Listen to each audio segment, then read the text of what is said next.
Good evening. Good evening. Members of the school board, district administrators, and fellow community members. Happy New Year as well. Happy New Year. My name is George Lowe, and I've had the privilege of being a part of the school district for more than 33 years. And I was joking with my daughter that I started at breakfast in this very room 33 years ago. So in more recent years, I've led various initiatives aimed at restoring pride and supporting student growth, with many of the former students that participated in these initiatives expressing how those efforts positively impacted them, and the students emphasized the value of giving back to school and community.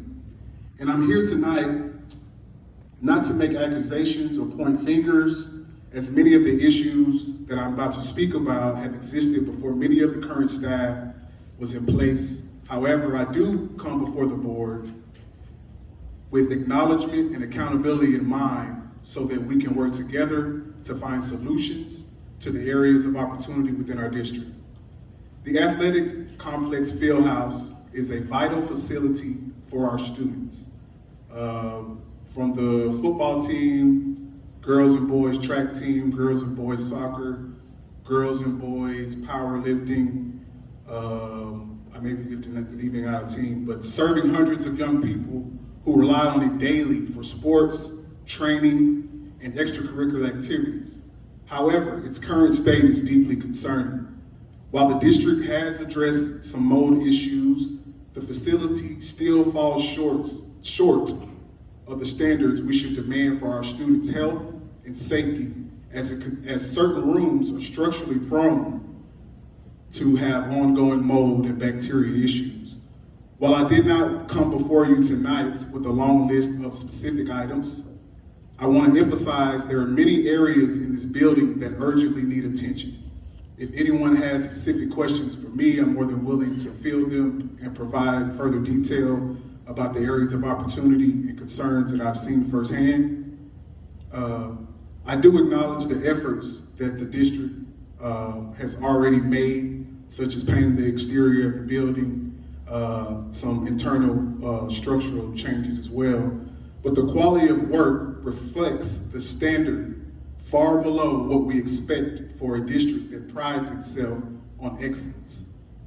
Generally speaking, accepting the lowest bid for such a significant facility does not always serve the best interests of our students or our community. We must align our investments with our commitment to quality and success. I also urge each of you board members to take a tour, visit the Fieldhouse yourself, and ask yourself, is this the best representation of the nucleus of CMSD Athletic Complex? Is this the kind of facility that inspires and supports the results we want from our students? Beyond the immediate concerns, I want to share some optimism. There are many alumni and community members who are eager and willing to support restoration initiatives.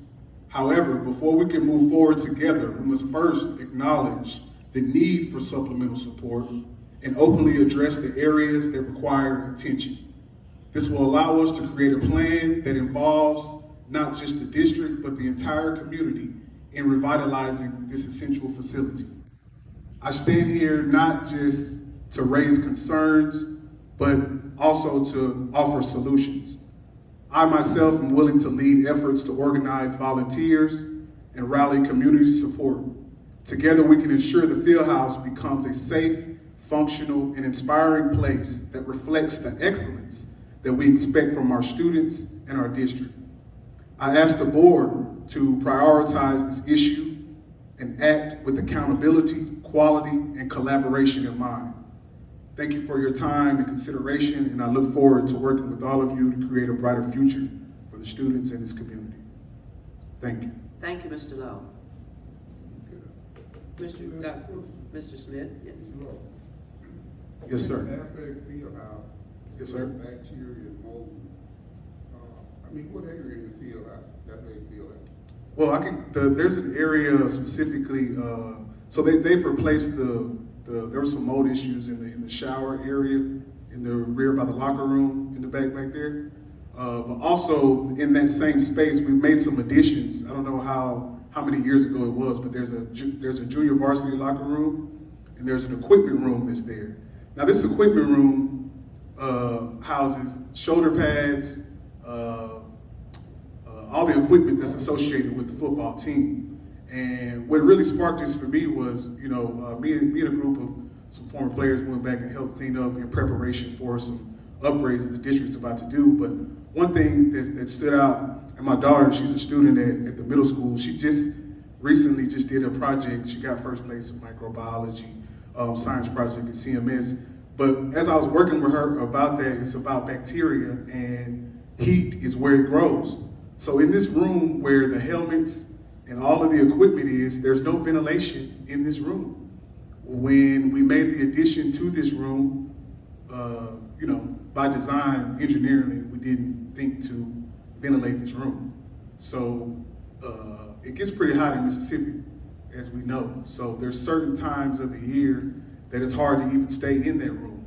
Even the helpers that go in the room to help, they have to leave the door open, and some of them are girls, and sometimes they can't leave the door open because there's boys in here. So they have to stay in there closed in a room with no ventilation. So I just think, I know, however, that with a few upgrades to that area and getting some air flowing, it would help, because things like staph infection, stuff like that, carries on from that bacteria. And I'm a football player myself, so I kind of know, with regards to the sweat and things, and really advocating for the use of the shower. I was talking to Coach, during the time where the shower was molded and it wasn't being used very much, the whole use of the shower thing kind of went down a lot too. So just being conscious of that, and yeah, that in particular is a high bacteria area there.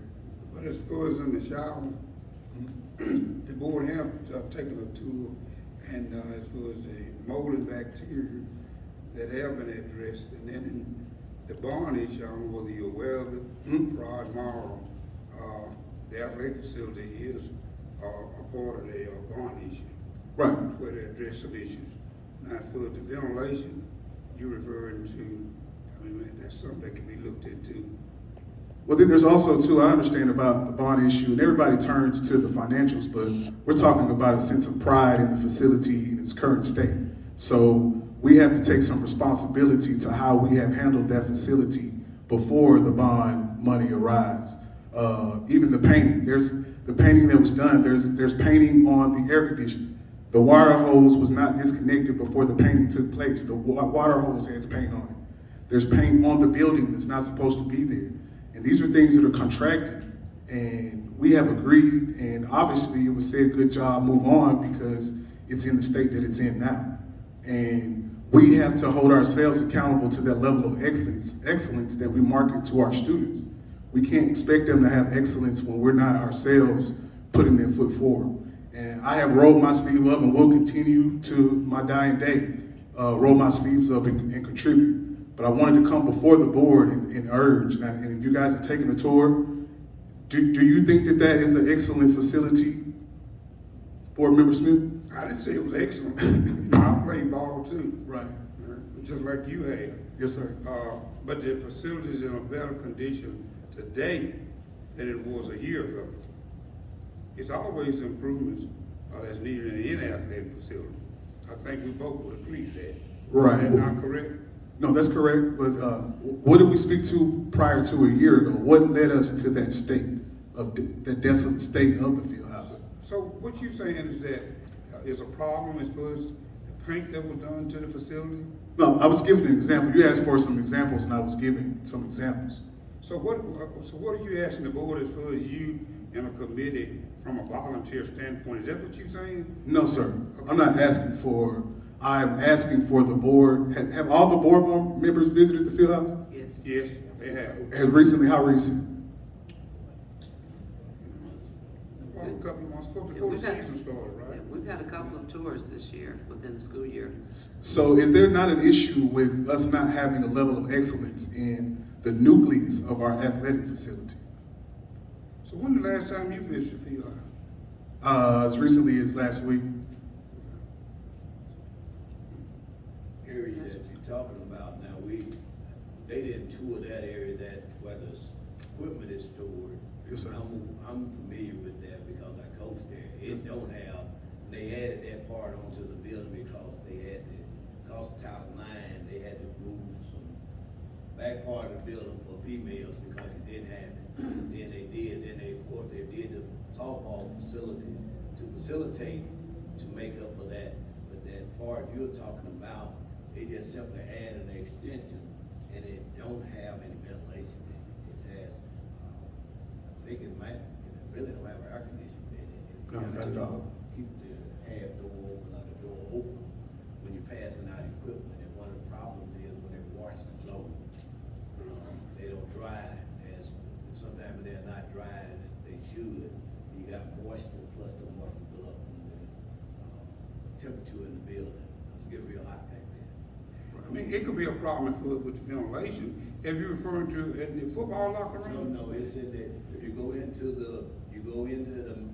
down the hall, you go into what they call the varsity locker room. Then you have a ninth grade locker room. Then to the east of that, when you go in that ninth grade locker room, that's where the equipment room is, where they store all of the uniforms, all the helmets, all the equipment that they use for the football period and for its The shoulder pads, the all that is the jerseys. all and that is stored in We there. visited that. But it's not in ventilation in that area. Well, maybe it's not, but we did too. Okay, I know I didn't know when we went out there, that we didn't go in there. Not since I've been on there, we didn't go in that part of the building. We went into everything else but that part. We went into the old equipment room, and which is attached to the laundry room and to the training room here. But we're not talking about that when we're talking about the other room. Well, as far as the athletic facility, the other board can speak for themselves, along with Dr. Harris and Mr. Chapman. We went to every room that was in that athletic facility. And I think Now, as far as ventilation, that could be a ventilation problem, but we toured every room there. And I think on that particular day, Coach Simpson was in that room, he had the door open, so that room was open. Madam President. Yes, ma'am. And to help Mr. Lowe. Mr. Lowe, we have, last school year, the board toured, the athletic complex, and we put a great amount of time and effort into making an extensive list that was attached to our capital improvement. We not only, placed resources in the building, funds, and allocating those funds so that we could get some work done on the building. And those things are public, and I know Mr. Chapman will be willing to give you that information so you can see there's an extensive list on all the things that have been done to that building in the last year, and it's quite a bit of work. And we are working towards that place of excellence, but it does take time as well. So what we have done is, once we've gotten so far, the board goes back and tour. We've toured the building, I would say probably in the last year to year and a half, probably 4 to 5 times, quite a bit. The locker room, the field house, excuse me, even the visitors area, the baseball area, the area where they call the game. We've looked at lighting equipment. This goes back actually before we started on lights, the tennis courts, everything over there. We have even gone on a traveling tour. Last year we went to other school districts. We went to Lowndes County to see what their facilities look like. We also went to West Point. And so we put a great amount of time and effort into trying to make sure that our students have what is needed. But please be mindful that it does take time, and that's why the field house and that whole area over there, like the parking lot and all those pieces to the puzzle, those things are on the bond issue. And I do please know that we have addressed a ton of those issues. And if it's okay with Dr. Ellis, that'd be great if they could get a list together so you can see exactly what we've done.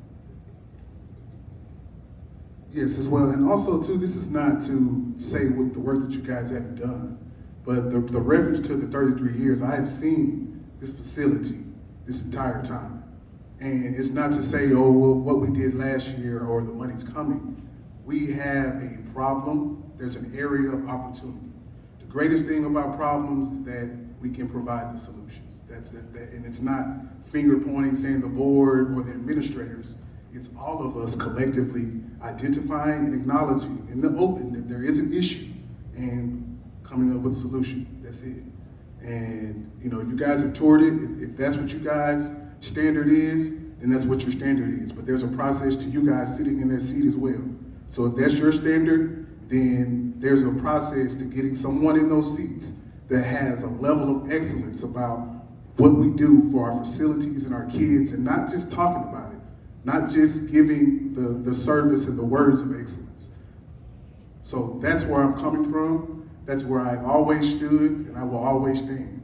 And this is not personal, but it is personal. Thank you. Thank you.